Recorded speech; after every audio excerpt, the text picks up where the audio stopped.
భద్రాద్రి కొత్తగూడెం జిల్లా మణుగూరులో రాజకీయ విమర్శలు తీవ్రతరమయ్యాయి. మాజీ ఎమ్మెల్యే రేగా కాంతారావుపై మణుగూరు మండల కాంగ్రెస్ నాయకులు తీవ్ర స్థాయిలో విమర్శలు చేశారు. మణుగూరులోని డీవీఆర్ ఫంక్షన్ హాల్లో నిర్వహించిన ప్రెస్ మీట్లో కాంగ్రెస్ నాయకులు మాట్లాడుతూ పంజాగుట్టలో ఓ యువతి పెట్టిన కేసుకు భయపడి 25 రోజుల పాటు ఎవరికీ కనిపించకుండా దాక్కున్నారని ఆరోపించారు. తనపై నమోదైన కేసు అక్రమమని భావిస్తే అదే యువతిపై కేసు పెట్టి తన సత్తా నిరూపించుకోవాలని సవాల్ విసిరారు. కాంగ్రెస్ పార్టీ రాజకీయంగా అవకాశం కల్పించిన రేగా కాంతారావుకు అదే పార్టీని విమర్శించే నైతిక హక్కు లేదని మండిపడ్డారు. ఎమ్మెల్యే పాపం వెంకటేశ్వర్లు, సీఎం రేవంత్ రెడ్డి మంత్రులపై మరోసారి విమర్శలు చేస్తే తీవ్ర పరిణామాలుంటాయని హెచ్చరించారు.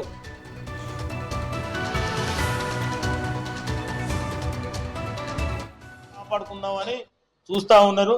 జనవరి నుంచి చూస్తా అంటాను బిడ్డ, జనవరి నుంచి రేపటి నుంచే చూద్దాం. ఏం చూద్దామన్నా సిద్ధం. ఎక్కడ రమ్మంటావో చెప్పు. నువ్వు పిలిస్తే పాయం వెంకటేశ్వర్లు వచ్చి ఆస్తులున్నాయి పంచుకుందాం, ఏమున్నాయి పంచి పెడదాం, అయ్యి డైవర్ట్ చేయాలి. నిన్న చేసిన ర్యాలీ తప్పుడు ర్యాలీ, ముఖ్యమంత్రి నన్న ఇదంతా డైవర్ట్ చేసి మళ్ళీ ఎమ్మెల్యే దాకా తీసుకురావాలి ఇష్యూ అని నీకు నీ అధిష్టానం పెట్టినట్టున్నారు. తెల్లారి తరగతి డ్రామా మళ్ళా కొత్త డ్రామా మొదలు పెట్టినావు. అక్కడ డ్రామారావు స్టేట్లో ఉంటే ఏడో ఒక డ్రామారావు ఇక్కడ పినపాక నియోజకవర్గంలో ఉన్నావు. అది అందరికీ తెలిసిందే. ఖచ్చితంగా ఆ విషయంలో ఏ మాత్రం కూడా ఎమ్మెల్యేనే కానీ మంత్రులు కానీ ఇప్పటికైనా అండవా, నిన్ను మాత్రం ఊరుకునేది లేదు. నీ ఆస్తులు నిజాయితీగా నువ్వు 2009లో రాజకీయానికి వచ్చినప్పుడు కాంగ్రెస్ పార్టీలో బీఫామ్ తీసుకున్నప్పుడు నీ ఆస్తులు ఎంత ఉన్నాయి, ఇప్పుడున్నాయి ఏంటి, నీ ఫామ్ హౌస్లు ఉన్నాయి ఏంటి, నీ జామేల్ గోపులు ఉన్నాయి ఏంటి, మొత్తం తీ. చట్ట ప్రకారంగా ఎట్లా ఉండేది వాటిని అట్లా బయటికి నీకు కూడా తెలుసు. ROFRలో ఉన్న భూములు ఫామ్ హౌస్లు 15 ఎకరాలే అన్నావుగా, మిగతాన్ని పంచిపెట్టి గుట్టమల్లారం గనుమైన గుంపుల్ని తెల్లాళ్ళు రేతుళ్ళు నీ అనుచరులను అక్కడ ఇల్లులు కట్టుకొని వాళ్ళని కొట్టి కేసులు పెట్టి భయపెట్టి తలకాయలు వదిలి సంతకాలు దొంగ సంతకాలు పెట్టించి కూడా పట్టాలు చేపించుకున్న నీచమైన చరిత్ర నీది. వాళ్ళవి కూడా ఈ రోజు కూడా రైతు బంధు డబ్బులన్నీ వాళ్ళ పేరు మీదనే పడతాయి.